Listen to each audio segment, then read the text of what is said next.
All rise Hold to on. the jury. Okay, that's fine.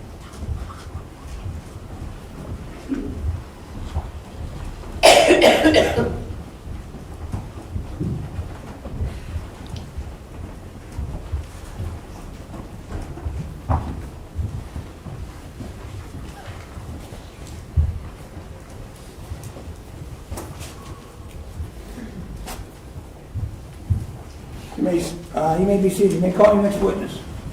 Thank you, Your Honor. The state calls Dr. Joseph Felo. Raise your right hand, doctor. You solemnly swear you'll testify to the truth, the whole truth, and nothing but the truth, and this you do, as you shall answer to God, with pains and penalties of perjury. I will. Good afternoon, doctor. Hello? You testified before, I assume? Yes, I have. You know about the microphone in the chair. Yes, I do. I don't have to repeat that. Go ahead. Thank you, Your Honor. Good afternoon, Dr. Felo. Hello? Please state your full name, spelling your last name for the court reporter. Joseph Andrew Felo, F-E-L-O. And sir, by whom are you employed? I am a forensic pathologist and the Chief Deputy Medical Examiner for Cuyahoga County Medical Examiner's Office here in Cleveland, Ohio. And how long have you so been employed with the Cuyahoga County Medical Examiner's Office? I've been with the Medical Examiner's Office as long as it has been in place, which is 7+ years. Previous to that, we were the Coroner's Office, so I've been at both the Coroner's Office and the Medical Examiner's Office for almost 22 years. And doctor, what kind of training and experience have you obtained in order for you to maintain your position? Your Honor, on behalf of Defendant Day, we would stipulate that Dr. Felo is an expert in forensic pathology and can render an opinion in this case, and he's testified on hundreds of occasions that I'm aware of. I appreciate your stipulation, but I would like the jury to know some of the background between forensic pathology and the anatomic pathology. Judge, could we go so far as to stipulate, we know him very well, he is a brilliant pathologist. Maybe the jury wants to get to know. Thank you, counsel. Dr. Felo, just briefly, we won't go through everything, just briefly, what kind of background do you have? First of all, are you a licensed medical doctor? I am a doctor of osteopathy, and I'm licensed by the state of Ohio to practice medicine. And I received my medical degree from the University of Health Sciences in Kansas City, Missouri in 1992.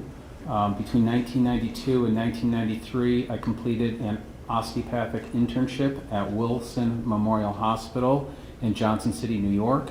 Between 1993 and 1997, I completed an anatomic pathology and clinical pathology residency at the Cleveland Clinic Foundation here in Cleveland, Ohio. And between 1997 and 1998, I completed a forensic pathology fellowship at the Cuyahoga County Coroner's Office, also here in Cleveland, Ohio. And doctor, are you board certified? Yes, I am. Can you explain to the ladies and gentlemen of the jury what it means to be board certified in your particular discipline? Board certification means that I have learned or went through the basic training and reached the minimal standards of competency in that field. And that includes, I've done the minimum training, and then I've taken examinations in order to pass those board examinations. And I'm board certified in anatomic pathology, clinical pathology, and forensic pathology. And doctor, and we'll talk about the different pathologies that you're board certified in. Sir, do you also teach? Yes, I do. And where do you teach? I teach at all of the residency training programs here in Cleveland, so that includes Metro Health Medical Center, Case Western Reserve's University Hospital, and the Cleveland Clinic Foundation. I also teach at the Podiatry School of Kent State University down in Independence, Ohio. I also am a coordinator for the EMS and first responders. There's an education symposium that I host twice a year at the Medical Examiner's Office. And I teach every day because I am the Forensic Pathology Fellowship Program Director, so it's part of my responsibility to teach doctors who are anatomic pathologists in order to become forensic pathologists. And Dr. Felo, have you also been responsible for participating in presentations and in authoring articles with in the different areas of forensic pathology and or clinical pathology? Yes, I have. And sir, approximately how many autopsies have you done? I have done 3,919 as of this morning. And how many times have you testified in court, sir? 189 times. And in those 189 times, were you deemed an expert in forensic pathology? Yes, in all of them. All right. And doctor, you indicated the difference between the coroner's office and the medical examiner's office. What is the difference? Both the coroner and a medical examiner is responsible for evaluating dead patients in order to determine their cause and manners of death. The big difference is that a coroner is elected by the population that they serve, whereas the medical examiner is appointed, in this case, or in our county, it's by Mr. Armand Budish, who is the county commissioner. And Dr. Felo, with regards to pathology, what is pathology? Pathology is the branch of medicine that studies body fluids and body tissues and pieces of organs and whole organs in order to determine if there's any diseases present in those fluids or tissues. And what is forensic pathology? Forensic pathology is the branch of medicine that applies the sciences of medicine to issues that have legal ramifications and legal issues. Pathology is broken up into two different sections. Basically, yes. There's anatomic pathology, which is tissue pathology. If you were to have a biopsy or an organ removed, that would go to the anatomic pathologist in the hospital. A clinical pathologist is essentially the laboratory medicine doctors, and so if you have blood work or blood cultures, they go to the laboratories. That's the clinical pathology. Forensic pathology is a subset of anatomic pathology, and it's largely autopsy medicine. And sir, can you explain to the ladies and gentlemen of the jury, just briefly, how the cases come in to the medical examiner's office, how they are assigned, how they're examined, how determinations are made, and then we'll talk about how you memorialize and have photographs taken, so from the beginning. Sure. Our office relies on the cases to be reported to our office, and so we get notifications of dead patients, largely from hospitals in the county, as well as police agencies, and then sometimes nursing homes and other care facilities. We have investigators that will screen those phone calls. They know the questions to ask in order to determine if those cases need to be brought in for investigation by the medical examiner's office. So roughly 15 to 20% of all the dead people that die in Cuyahoga County will be referred to our office in order to determine their cause and their manner of death. Anyone who's born with a birth certificate and dies, they get a death certificate, and so forensic pathologists are responsible for filling out those death certificates.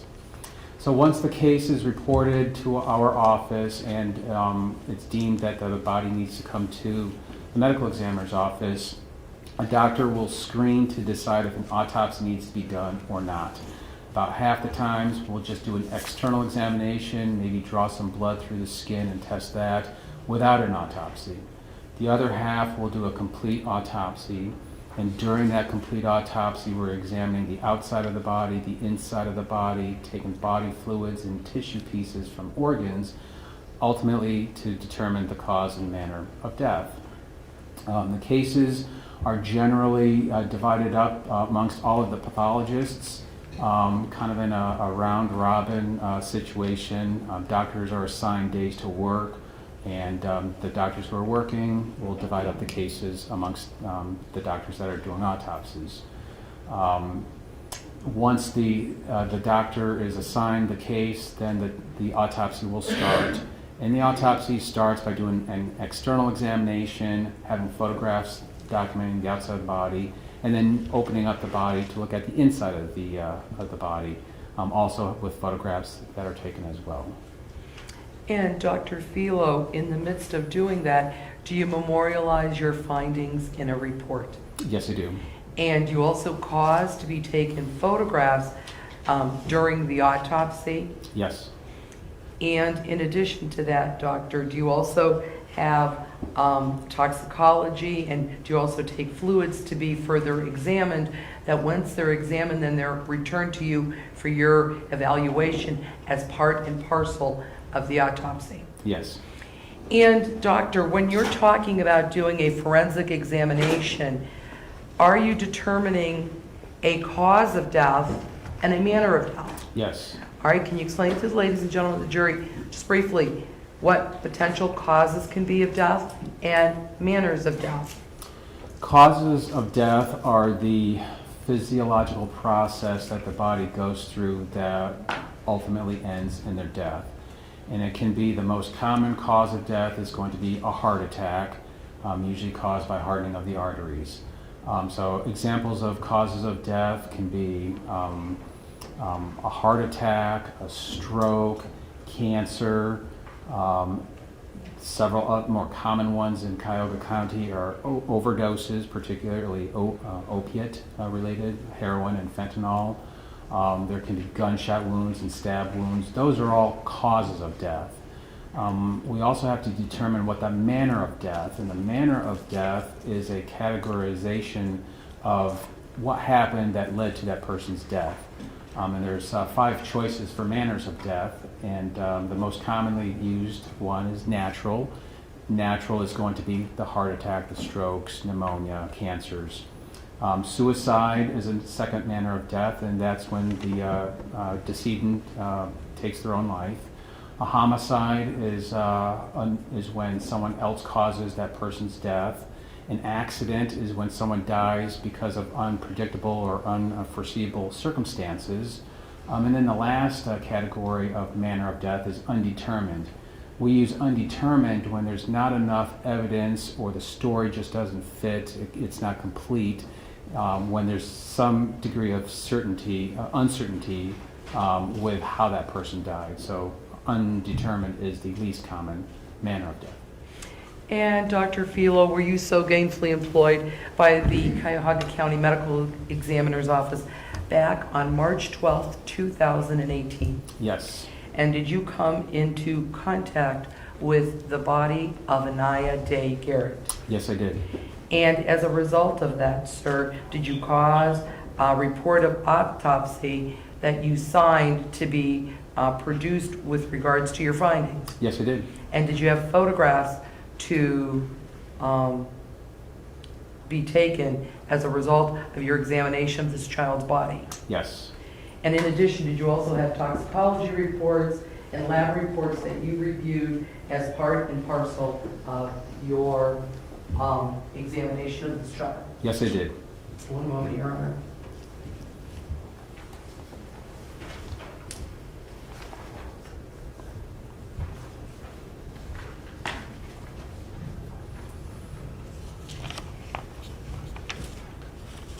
Your Honor, may I approach? You may.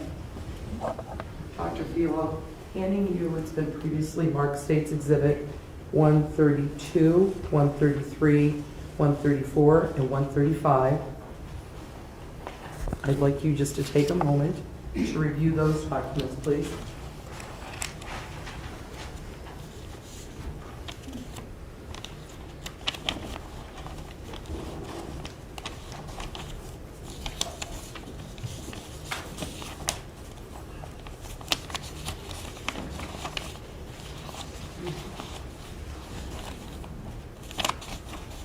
I've done so.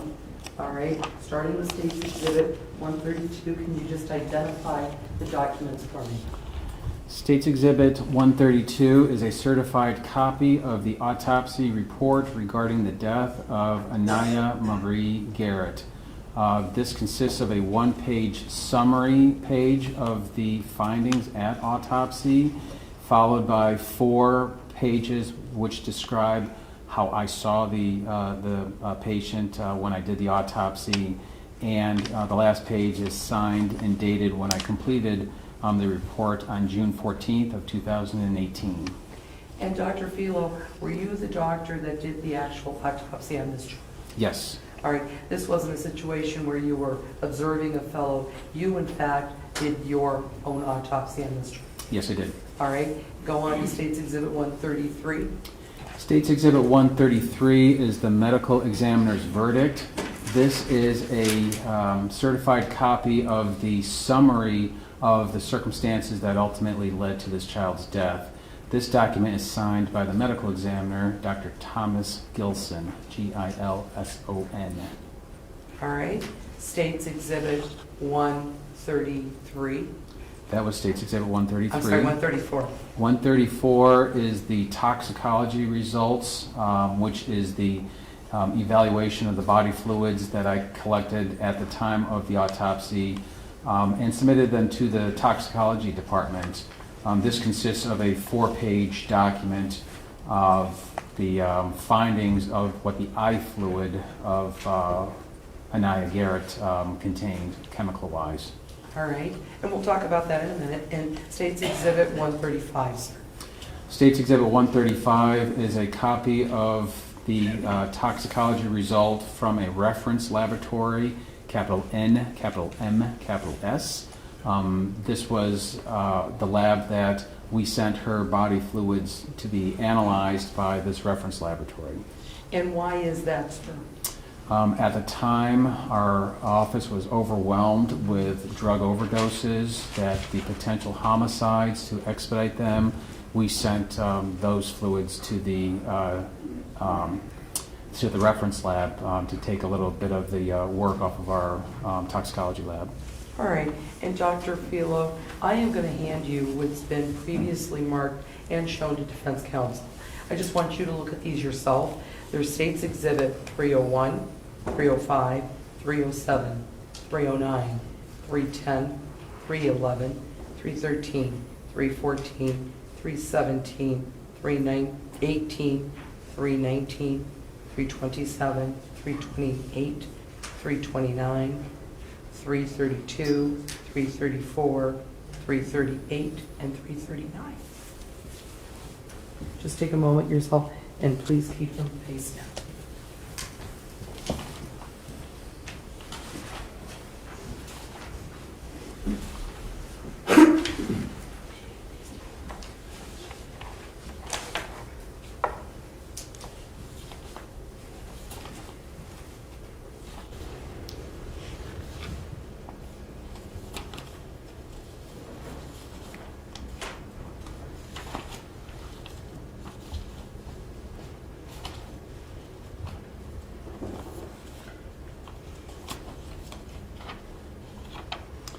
I've done so. All right, doctor, do those photographs that I have handed you fairly and accurately represent the photographs that you had taken of Aniya Day-Garrett on March 12th, 2018? Yes, they do. All right. And doctor, just for purposes of making this record clear, you've indicated that you have testified over 200 times and in, 189, 189, yes. Not quite 189 200. times, and in those 189 times you were deemed an expert? Yes. At this time, Your Honor, the state would like to present Dr. Felo as a forensic expert in forensic pathology. I think they've already stipulated to that. I believe Mr. Shaughnessy and Mr. Marine did, but the other, He's not an expert. thank you. All right, Dr. Felo, with regards to your examination of Aniya Day, let's start with your report before we get to any of the photographs, sir. And you've indicated to this jury that I'd like you, excuse me, strike that. I'd like you to indicate to this jury, when you first come upon a patient, what are the protocols that are followed at the medical examiner's office? How are you dressed? Who's in the room with you? And what do you begin to do from the moment you walk in? Well, first of all, when the body is received at our office, it's assigned a unique number, and that unique number is assigned just to that person's case work as it progresses through the office. Once the body is received, several photographs are taken to document how we receive the body. So typically the body will come in a body bag, so the first photograph will be a zipped up body bag. We unzip the body bag to see what's on the inside and take a photograph of that. And then several other photographs are taken as we remove the body from the body bag. Depending on where the body comes from, they may be clothed, partially clothed, nude, perhaps in a hospital gown. If there's any suspicion for violence, oftentimes their hands and or feet will have paper bags on them to preserve evidence. All of that is documented photographically. When I start up an autopsy, I'm in personal protective wear that includes eyewear, a face mask, plastic gown, as well as latex gloves and foot hair cover. The autopsy is done in a room where we can do 3 autopsies at a time. So it's not just me in the room, but I am only working on 1 autopsy at a time. And I have an autopsy assistant helping me who helps move the body, take off any clothing or any evidence that needs to be taken. And that assistant also cuts on the body to take out the organs. And then I'll examine the organs at a table next to where the deceased is. There's also a photographer who's taking pictures at my discretion. There's also someone with a trace evidence who's, if there's any evidence on the body or in the body that I need submitted to the laboratories, they're working with me as well. All right, Dr. Felo. Now, when the body of Aniya Day was transferred to the medical examiner's office, and starting with your report of autopsy, sir, what were your first observations of this child? Well, the first observation is that she is a black female who is severely malnourished. We took her length and her weight, and then I did eye color and hair color, and then an external examination looking for any marks on her body, any signs of injuries, any signs of identifying scars or tattoos. She didn't have any tattoos. But that was done with the initial external examination. But certainly she is very, very thin. And Dr. Felo, so what were your findings with regards to how tall was she, how much did she weigh, and at that point? She is a 4-year-old girl, and she measured 40 inches in length and weighed 26 pounds. 40 inches for a 4-year-old is meaning she's in the 50th percentile. That means that she's average, that half the children of her age are taller than she is, the other half are shorter than she is. Her weight is 26 pounds. That is less than 3 percentiles, so that means 97% of children that are her length, her 40 inches, are heavier than she is. So she's extremely malnourished. All right. And so, doctor, in going through your report, do you want to go through your anatomic diagnosis first and how you came to your determinations? How would you like to do it? And then we'll talk about the photographs later. No, that's fine. When I did the external examination, I'm looking for any signs of injuries or illnesses, and certainly the major illness that I see is malnourishment, as I stated those findings there. Her skin is very loose, and that's because she's lost the muscles and fat that make our skin more plump. And I can see her underlying bones. Looking for signs of injuries, she essentially has a very prominent black eye. She's got a bruise around her left eye, and it's a very prominent purple color, with a laceration, which is a tear caused by blunt trauma of her left upper eyelid. She also has a bruise on the right side of her forehead. And then she has some scattered abrasions on her left arm and as well as her back. There's also some areas where her skin has sloughed off. They were blisters at one time, and those are collected on her lower legs, on both the right and left lower legs and her feet. I documented everything externally and then did an internal examination, which means cutting on the organs, cutting on the skin in the front, removing the ribs to look at the organs, and then making a cut from ear to ear across the top of the scalp to pull back the scalp and then cut around the skull to see what's on the inside of the skull. Internally, she has, consistent with a loss of soft tissue, so she doesn't have much fat. Her muscles have somewhat wasted away. I noticed that she has some signs of shock. Shock being she's got hemorrhages of her skin around her right eye. Those are called petechial hemorrhages. It's as the body is slowly dying, which is shock. She gets small hemorrhages. There's also some collapsing of her lungs, meaning she's not taking deep breaths, and so the lungs are collapsing. And she's also developed some pancreatitis, which is inflammation of the pancreas. Because she's not eating as she should be, her pancreas is starting to digest itself because it secretes enzymes, which are chemicals to break down food. She also has developed some ulcers of her stomach, also because of shock for lack of food. Those were all in her torso. I didn't see any signs of infection, any signs of broken bones, any other reason for her malnourishment. But on the inside of her head, she has evidence of previous injuries. She's got the bruises I stated on the right side of her forehead. There's no injuries to the underlying skull. But on the surface of her brain, she has what's known as, she's got a healing blood clot.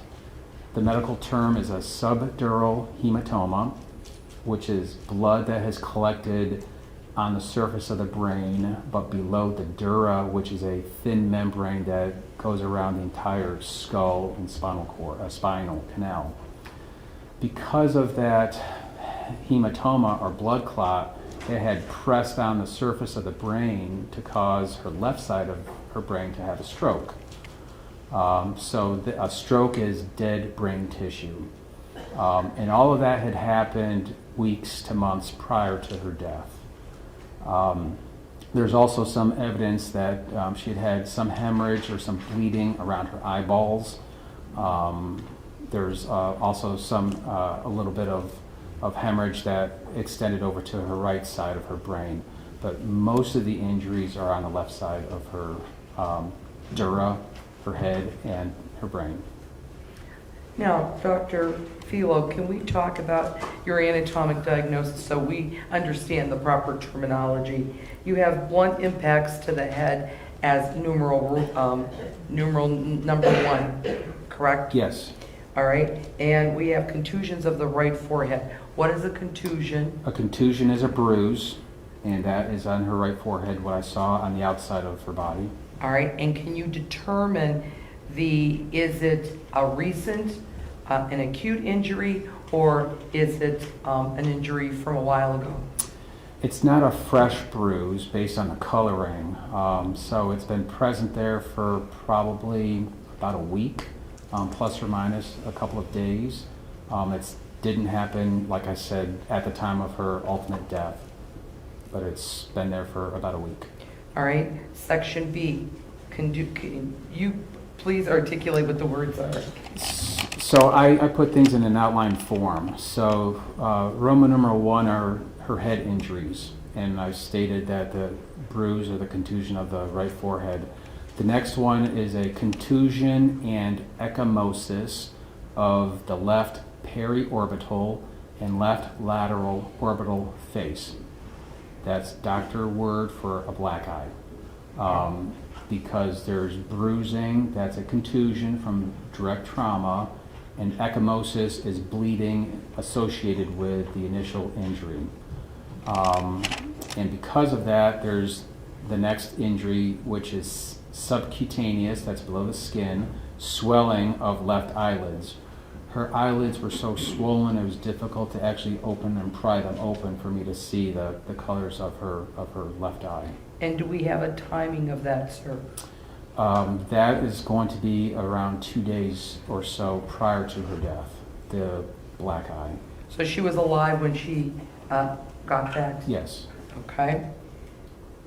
The next injury is a laceration, which is a tear of her left upper eyelid. It was relatively small, but on the top of her left eyelid.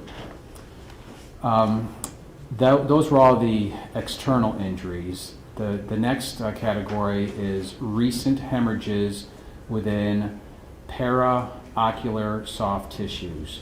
That means that she had hemorrhage not on the surface of the eyeball, but in the connective tissues around the eyeball. So I'm able to look inside her skull and see that she had hemorrhage in those eyes, around those eyes, a time prior, weeks to months, based on there's no fresh hemorrhage there.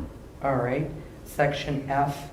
Section F is essentially the main reasons why she died, and that's the organized left subdural hematoma.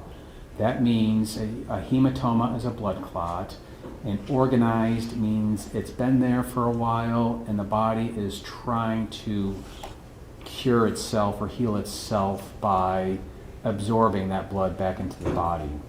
And the body is fascinating in that it can heal itself within reason when given the opportunity, and that shows that because of that hematoma, that blood clot, her body was trying to resorb it back and heal herself.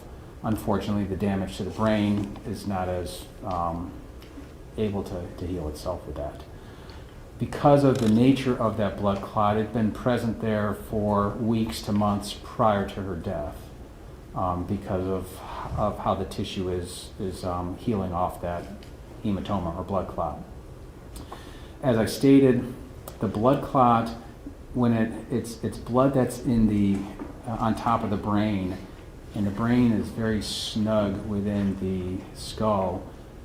As the blood clot expands, it presses on the brain, and that causes secondary complications, which I list as subacute cerebral infarctions in the distribution of the left anterior and the left posterior cerebral arteries.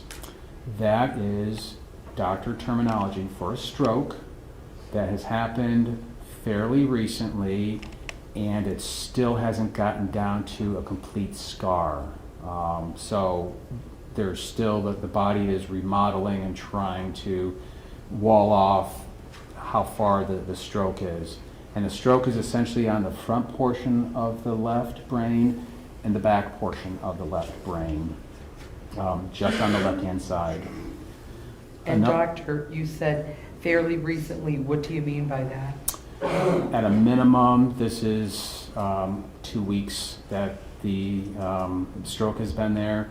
It could be going on for several weeks, beyond 2, even up to several months. Okay. Number 2. There's the next complication of the subdural hematoma is cerebellar Purkinje, Purkinje, cell loss. Those are neurons in the back part of the brain that have essentially died off because of the lack of oxygen to the brain caused by that bleeding that did not allow blood to get into the brain and cause the stroke. The part of the brain that's affected is the part of the brain that's responsible for muscle coordination. So she would be, if she was able to walk, she would be stuporous and clumsy and not coordinated because she's got a stroke in that part of the brain as well. The last complication is remote left optic nerve subdural hemorrhage. That means that there was bleeding that extended from the brain to the left eyeball, and that had happened at or near the same time that the subdural hematoma occurred. All right, doctor. And then you move on to malnutrition. And what are your findings with regards to malnutrition? Malnutrition is essentially starvation, and I list all of the supporting features of her malnutrition, including her body length of 40 inches, which I stated was in the 50th percentile for all girls of that age. Her body weight is 26 pounds, which is less than the 3rd percentile.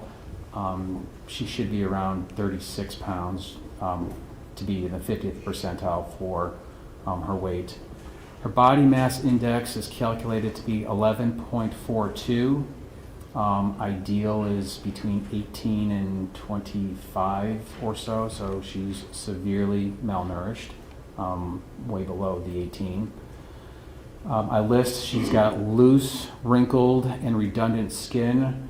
She's lost so much of her underlying muscles and fat tissue that her skin looks like an older person, where it's wrinkling and sagging because she's lost the plumpness of the underlying muscles and fat.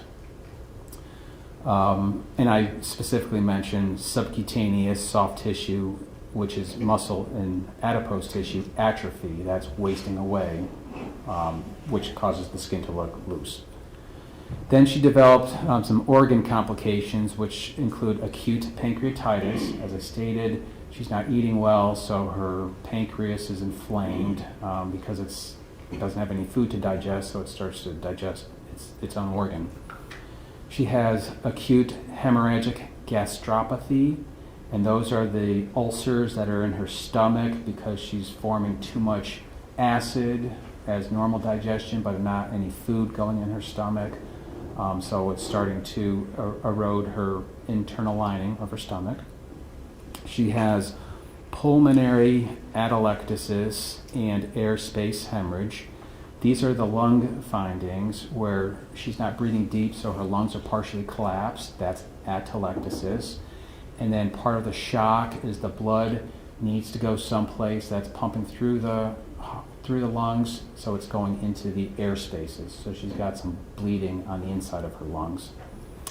And then finally, she's got cutaneous petechiae of right infraorbital ridge.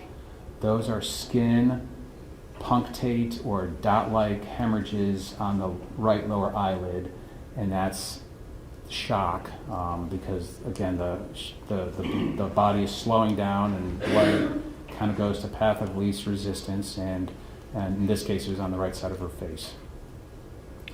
All right, doctor, and then you move on to Roman numeral 3.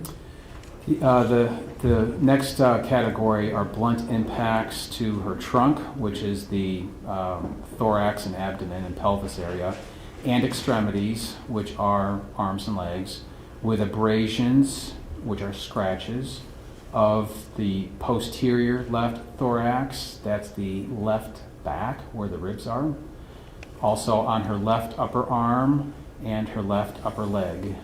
These are minor injuries, but they're on her body, and so I document what they are and where they are. Roman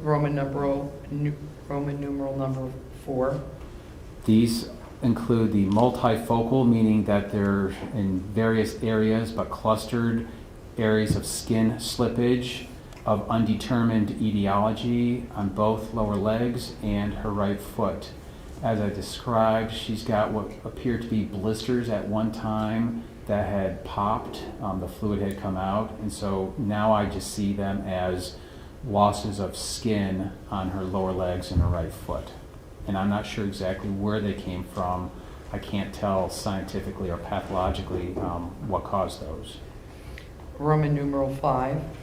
Roman numeral 5 is a superficial cutaneous ulcers of both lower legs. These are the beginnings of bed sores that are forming on her lower legs. And doctor, before we get to the cause and the manner of death and your other conditions, you then, you've done an external examination, then you go in and you do an internal examination. And what are your findings with regards to, well, first of all, let's start on page 1. Your external and internal evidence of recent injury. Can you talk to us about that? I found that she's got the injuries, and I sort of categorize them where they're located. So she's got 5 injuries on her head. She's got 1 area of injuries on her thorax or her left back, and then she's got 6 injuries scattered on her arms and legs. Beginning with the head, and the numbering and how I identify them, they do not indicate that, because they're on the head, they happened first or longest before she died. It's just how I go from head to toe to categorize everything. So on her head, she has 5 areas of injury, and this is where I'm more specific about size and color and shape and where they're located. And I described the first one as a 1.5 by 1.25 inch pink, tan, and gray contusion, which is a bruise, in the medial, which is in the mid portion or the central portion of the right forehead. The next injury is how I describe her black eye of her left eye. The color, the size, it's 3 inches by 1.75 inches. And there's also a 1/2 inch superficial laceration, which is the tear of the left upper eyelid. And then the eyelids are essentially swollen closed, just on the left side. And doctor, with regards to 1 and 2 there, your findings, the pink, tan, gray contusion in the medial right forehead, with regards to timing of that, within a week? Yes. And with regards to your second, your 3 inch times 1.75, mostly purple contusion, the black eye that we talk about, that is less than 2 days? Yes. All right, go on to number 3 and 4. Number 3 is a 1/16 inch by 1/16 inch abrasion on the anterior, which is the front surface of the right earlobe, a very minor scratch on her front of her right earlobe. Number 4 describes the subdural hematoma. And I describe it with colors, how thick it is. The maximal thickness is 0.2 centimeters, that's 2 millimeters. But it certainly was thicker at one time to compress the brain. And there is evidence that it had stained the other side of the dura. So the hematoma is on the left side, that's the blood clot. Some of that blood leaked over to the right side, but most of the injury is on the left side of her brain. And just for purposes of clarification, doctor, what does the left side of the brain monitor in our bodies? What is it responsible for? It's essentially responsible for the right side of the body and certain parts. So sensation and making your right side move is actually on the opposite side, the left side. So she would have some degree of paralysis and sensory loss on her right side. The left side is also where the speech center is, and so that area, although not directly affected, she might have had difficulty in talking because that's the left side of the brain as well. Okay, please continue. The 5th injury of her head is the description of her strokes. And as I described, they're on the left side of her brain, and I described the location where they are, and in the front portion as well as the back portion of her left hemisphere, which is the left half of her brain. All right, and then you move on to the trunk and the extremities Yes.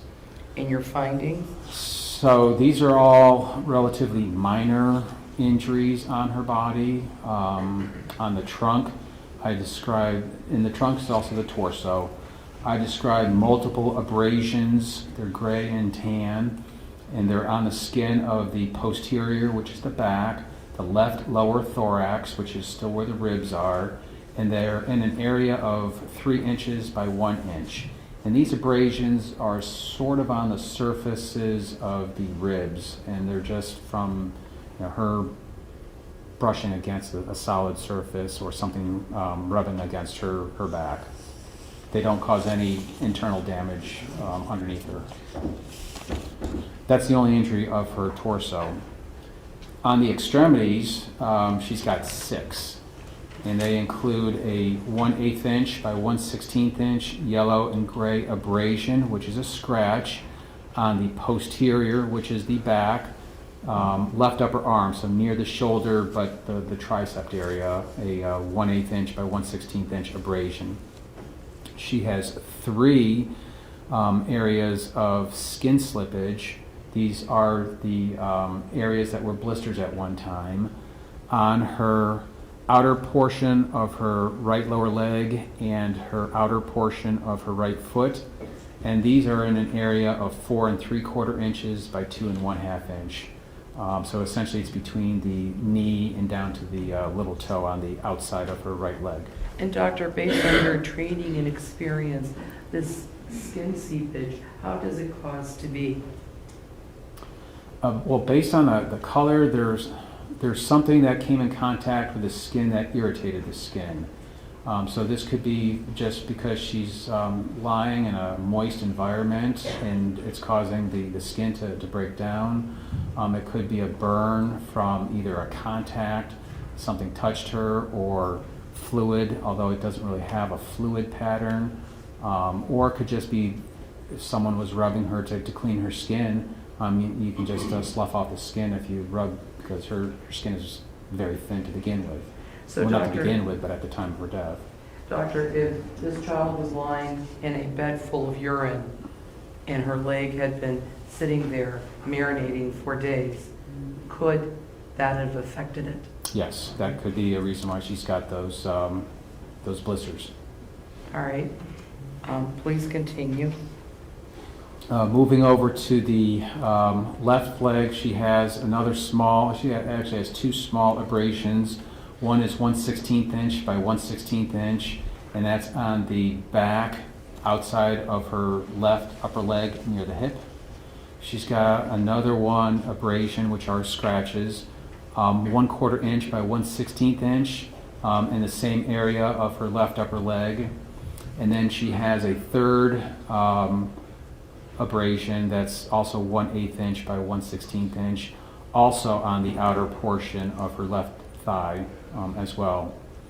And then I described that she has at least 6 similar of those blisters that were on her right side. She's got at least 6 on the outer portion of her left leg in a larger area. These are 7 1/4 inches by 1 1/2 inches. And doctor, after you conduct your external examination, just briefly, did you have any findings with regards to your internal examination of this child's organs? Well, as I stated, most of her organs, they're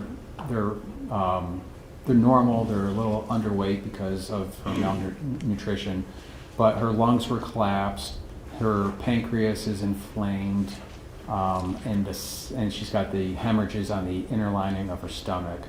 She does have some fluid that's in her stomach as well as in her intestines. It's not a whole lot, but there was some that was in her stomach and intestines.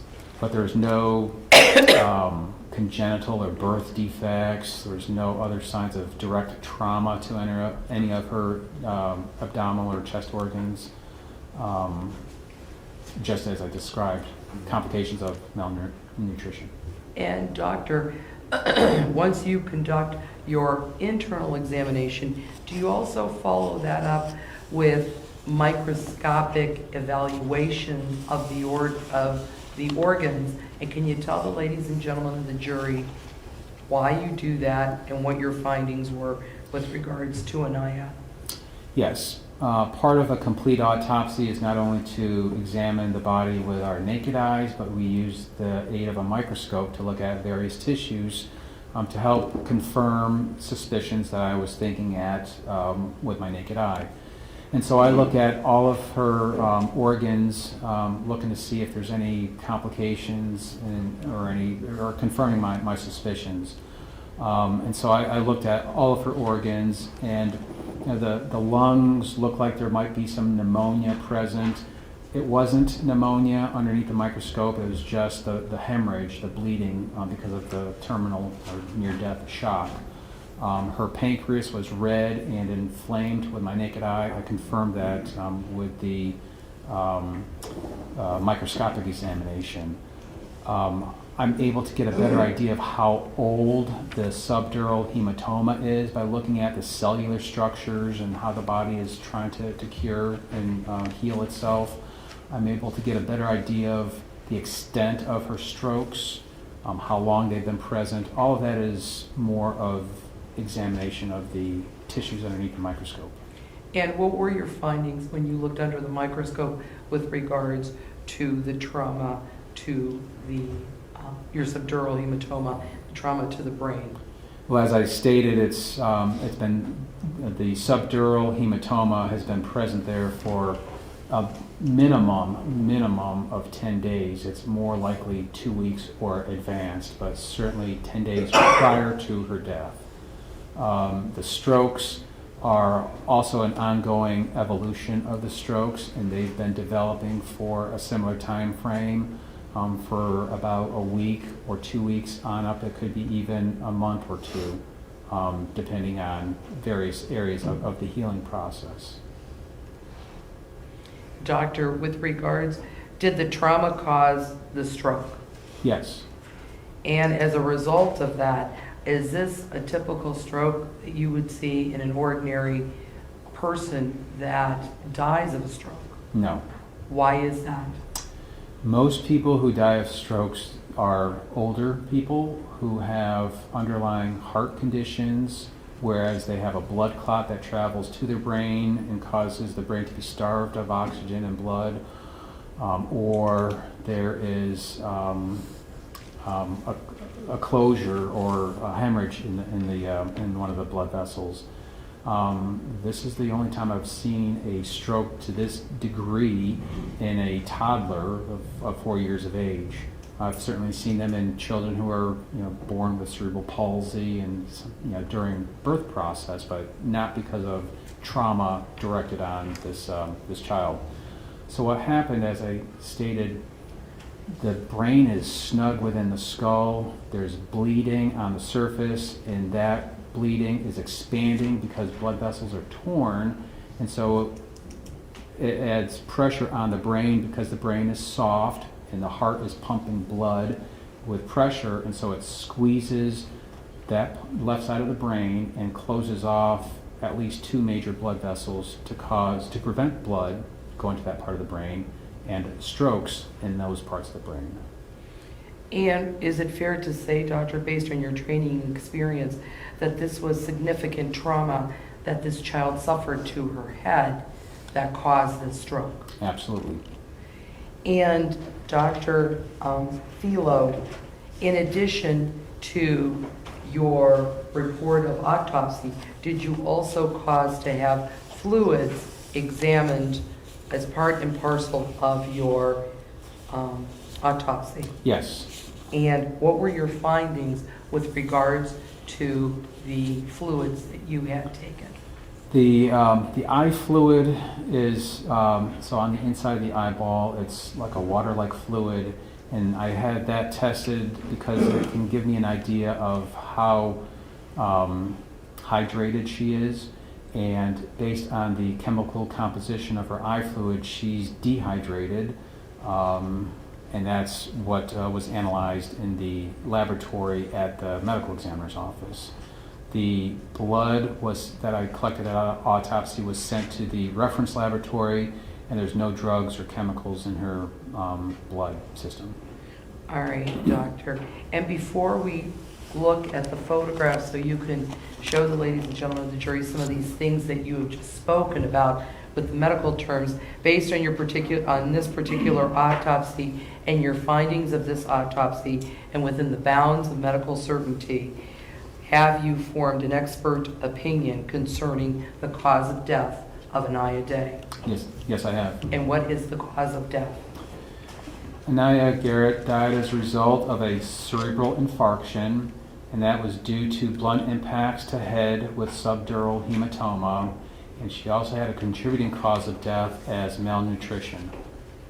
And doctor, based on your opinion to a reasonable degree of medical certainty and your findings as to the cause of death, what is your medical examiner's ruling with respect to the manner of death?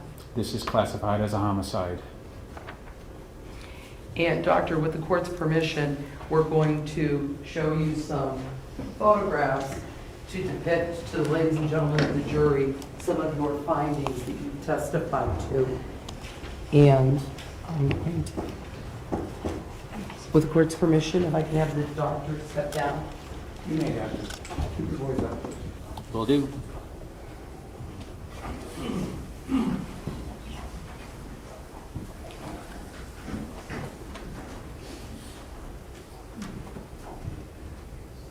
Don't worry about me.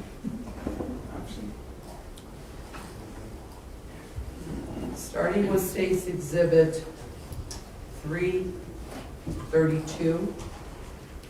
Can you tell us what we are seeing in this photograph, doctor? State's Exhibit 332 is a photograph of Aniya Garrett when she came to the office. This one is one of the earlier ones when she came into the office, and she is lying on a autopsy cart. That's what the gray structure is around the back. She's on a body bag, which is the white cloth that's on top of the autopsy cart. And she's wearing a diaper, and her hands and feet are in paper bags that were placed in the emergency room at Euclid Hospital to preserve any potential evidence that might be collected on her hands and feet. And Dr. Felo, you indicated to us that when an individual is presented to the medical examiner's office, a number is assigned to them, that number follows them throughout all the testing that is done at the medical examiner's office. Yes. And is that located here? It is. So her unique number is IN 18-468. And that number stays with her throughout the course of her time at the medical examiner's office? Yes. All right, let's start with State's Exhibit 301.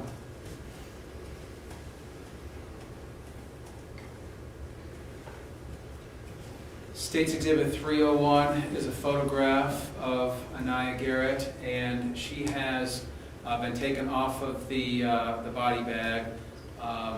Didn't really need to wipe off her face because it was already clean, but we oftentimes will have a photograph that is dirty, meaning how we receive, and then one that we clean off any blood.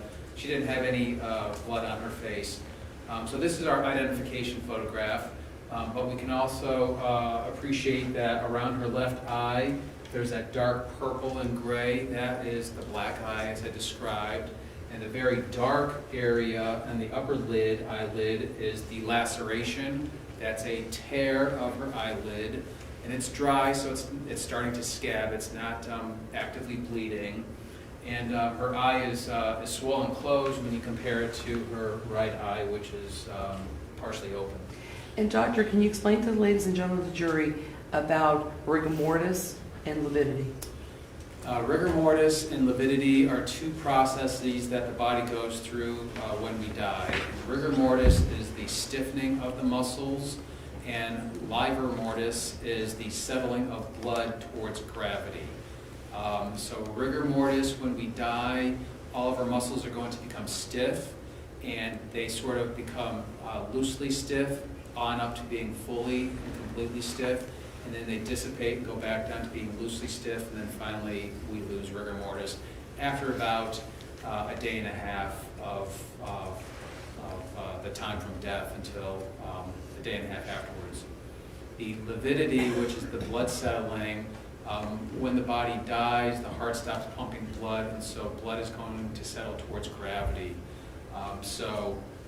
In some of the photographs, there may be some dark discoloration towards her back. That's because she's been lying on her back, and those are lividity. That's not trauma, and I'll point those out if they become an issue. All right, let's move on to State's Exhibit 305. State's Exhibit 305 shows an overall depiction of what Anaya looks like. It pretty much shows that there's malnutrition. Her ribs are fairly prominent. Her stomach should be a straight line from her stomach down to her hip bones. You can see the hip bones as well. So she's lost all of her fat that's underneath her skin. Her skin of her knees and her joints are somewhat prominent, and those are because the soft tissues around them have loosened up there. There's a couple of injuries on her left shin that are noticed there as well. Those are those areas that the skin has sloughed off from blistering. Moving on to State's Exhibit 307. State's Exhibit 307 depicts the contusion, which is the bruise of her right forehead. It's somewhat faint, and it's just above the right eyebrow. And because of the faintness, that's why it's not a fresh bruise. It's been present there for about 7 days or so from her time of injury to death. There's also the small hemorrhages on the lower right eyelid. These are the shock hemorrhages, as I said, when she's going through shock. There's little hemorrhages in the lower right eyelid. And doctor, forgive me, but what do you mean that she is going through shock at this point? This is a slow death, so she didn't receive the injury and then die. She lingered for a while, and because of her brain having a stroke, the brain tells the body how to pump blood and how to eat, how to take in food. She's not able to do that, and so her body is slowly withering away, and as the body starts to die, you lose blood pressure, because you don't have sugar in your blood, and that's what shock is. And so she gets low blood pressure, her organs are starting to revolt against her, her pancreas is starting to digest itself, the stomach is doing similar there. So it's a gradual process. That's what shock does. This is a gradual death. State's Exhibit 309. State's Exhibit 309 shows the configuration of her left eye injury, and it depicts the purplish gray discoloration. That's the bruise, the swelling, the eyelids are swollen closed, and then the darkest area of the upper eyelid is the laceration, which is from a blow to the left eye. It's not bleeding, it's dry, it's starting to scab over. State's Exhibit 310.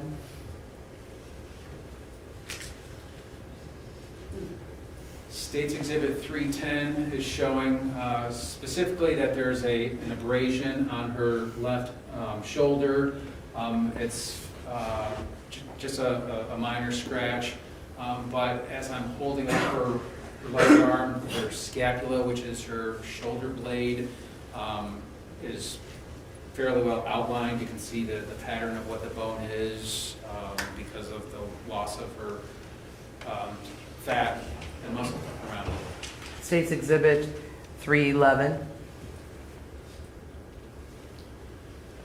State's Exhibit 311 is showing a closer photograph of the previous injury on her left shoulder, the yellow abrasion. on the back to the left of. And doctor, we also have introduced, I think we've seen in other photographs, there seems to be a ruler there. Who's responsible for putting that there, and what is your purpose? The ruler is got her unique case number of IN 18468, but that is done by our photography department, so that when we want close-ups, we can have a scale in there so we know how big that is in case there's ever an issue of location or what might have caused that injury. All right, I believe we're on 313. Sean?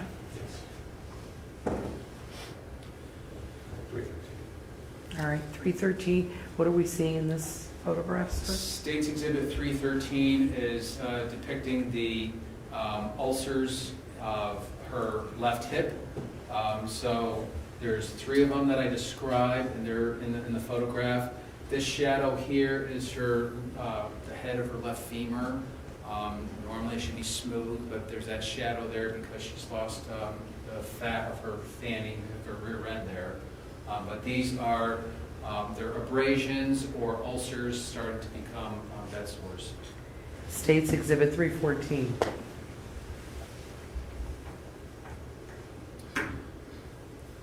State's Exhibit 314 is the outside of her left leg, and this is where the skin has slipped away, and I described there's at least 6 areas on the outside of her skin on her left leg, and they're the bright red areas here.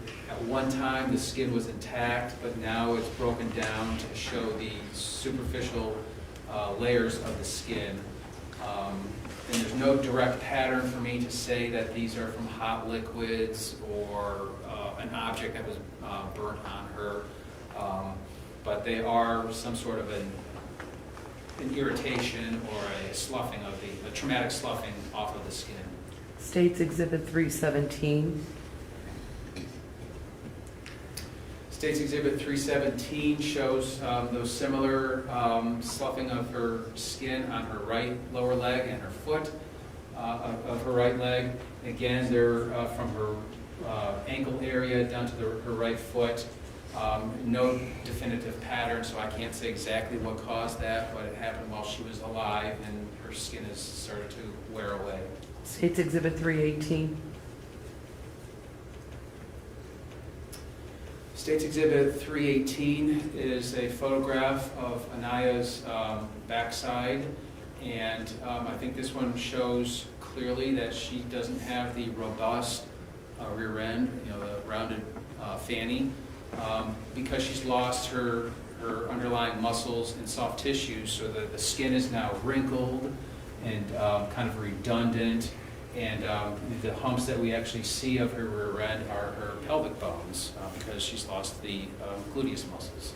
State's Exhibit 319. State's Exhibit 319 is the back of Anaya, and what you see going across the back are all of the vertebrae. These are the individual bones of the spine. They're prominent, again, because of the loss of her soft tissues. But there's also some scratches, some abrasions, as I described, on the left lower back, as well as in the center portion of the back. These are older scratches, and they're in a line-like pattern, probably because they're over ribs, and because her ribs are so close to her skin that there was some relatively minor trauma that scraped and left those abrasions on her back. State's Exhibit 327, sir. State's Exhibit 327 is the inside of Aniya's brain, and for orientation purposes, where I'm standing, that's where the face is going to be. Her hair up the back of the scalp is towards your right, and the skull has been taken off. And so when we take the skull off, there is a membrane. It's really hard. It's like hard plastic. That's the dura. That lines the inside of the skull, and that's what I have folded over. Normally it should be a whitish gray pink color. Hers on the left side is a yellow and some areas of red, and that's hemorrhage, that's a blood clot. And much like when you bruise on the skin and it turns brown and yellow as it heals, it does the same thing on the inside of the skull, of the dura.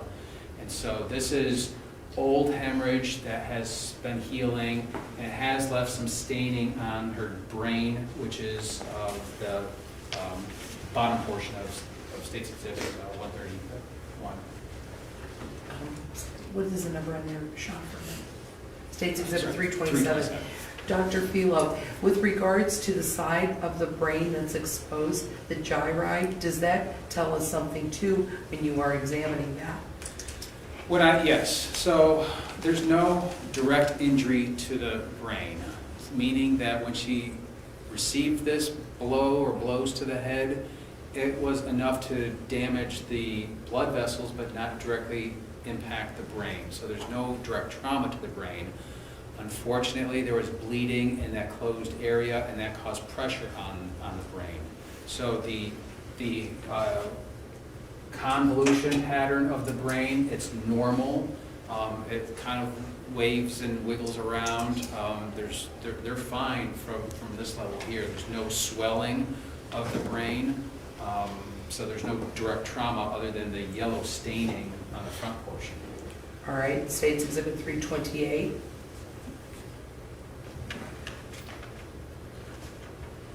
State's Exhibit 328 is same orientation, faces towards me, the back of the head is towards the door, and this is of the right side of the brain.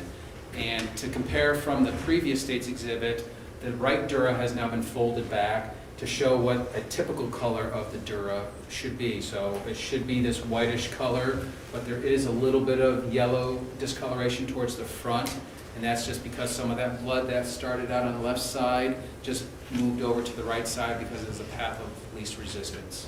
State's Exhibit 329. State's Exhibit 329 is the base of the skull. I've now removed the brain, and for orientation purposes, her nose is going to be towards and her face is going to be towards the ceiling. So we're looking down directly at the base of the skull without the brain, and at the base of the skull, I've taken off the bones to look at the eyeballs. So rather than taking the eyeballs out the front, we take them out from the base of the skull so we don't scratch up and mar the face. The eyeballs are white and they're circular, and those are there's no trauma, but the tissues next to them should be a pink color and they're yellowish and brown.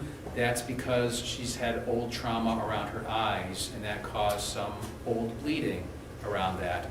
So the reason why old bruises turn yellow and brown is because there's iron in blood, and iron, like rust out in the environment, it breaks down and gets a rusty color. So that's why in the tissues they're going to be yellowish and brown. That's old blood. So this is just showing that there's old trauma around her eyeballs. All right, State's Exhibit 332. State's Exhibit 334 Okay. is of her stomach. So the esophagus, which is the food tube, is up on top.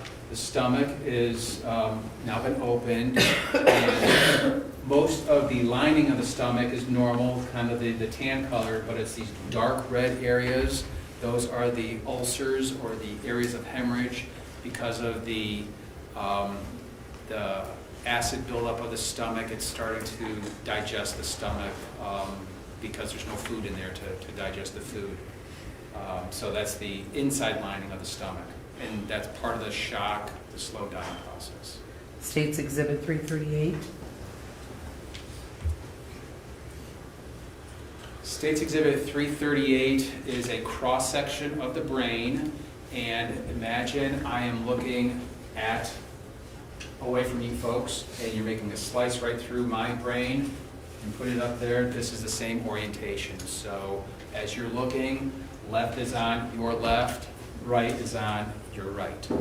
And this is a slice essentially taken right in the center from the ears straight down. So looking at the right side of the brain, this is normal where you have white in the center and then this ribbon going all the way around. That's the gray matter. It's a nice uniform pattern and it's got a tan or pink color. On the left side, there's areas where the ribbon, the gray matter is preserved, but particularly up near the top, you can't even see it. That's because of the stroke. Down in the lower portion is also an area of the stroke, and then in the deep recesses of that gray matter is also parts of the stroke. This is not a direct trauma stroke. This is because of a lack of blood flow to the brain type of a stroke. State's Exhibit 339. And State's Exhibit 339 shows a close-up of the most severe portion of the stroke, which is the top and the front portion of the left brain. And again, following the normal on the right, where the gray matter is uniform, it dissolves so you can't even see it, and kind of comes and goes in different areas. That's because that area of the brain has died off and will not be able to grow back. The brain doesn't regenerate itself. All right, and lastly, I think let's just go back, you may have already testified to State's Exhibit 32, but I want to make sure.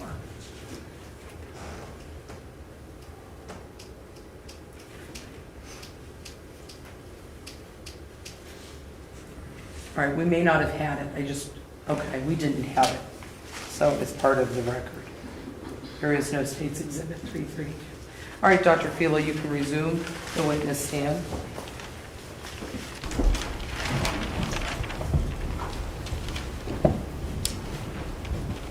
Now, you've indicated as part of your autopsy that the injury is to the left frontal lobe. Yes. All right. And with regards to that, what kind of condition would this child have been in once the stroke occurred? Well, in that area of the brain, part of the affect is affected. So that means that, she's going to be somewhat, not interactive, kind of passe, and it's going to be noticeable that she doesn't care as much as, wants to do things that normally used to be things that she wanted to do. It's also going to affect part of her sensation on the opposite side. So she's not going to be able to feel as much pain, move her muscles as much on the right-hand side as compared to the left side. All right. And a person looking at her, based on your training and experience, would determine that this child needed some medical aid. Yes.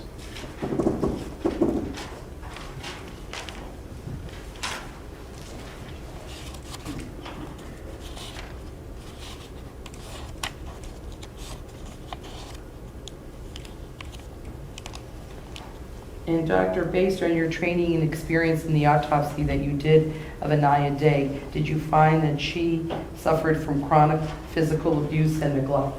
Yes. Yes, I did.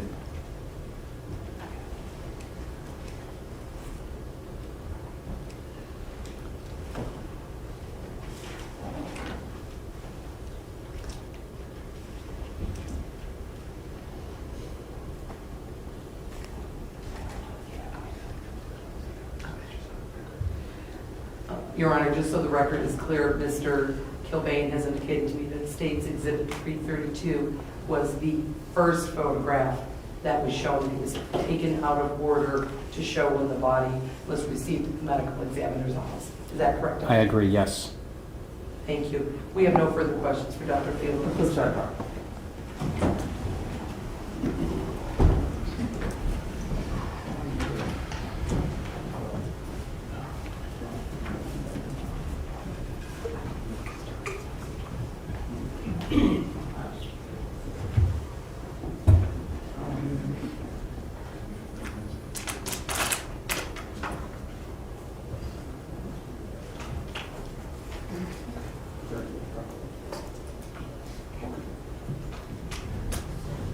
Okay, we're gonna recess for the day.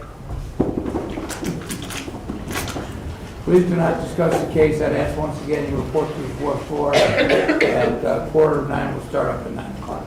You'll be here available. Absolutely. All right.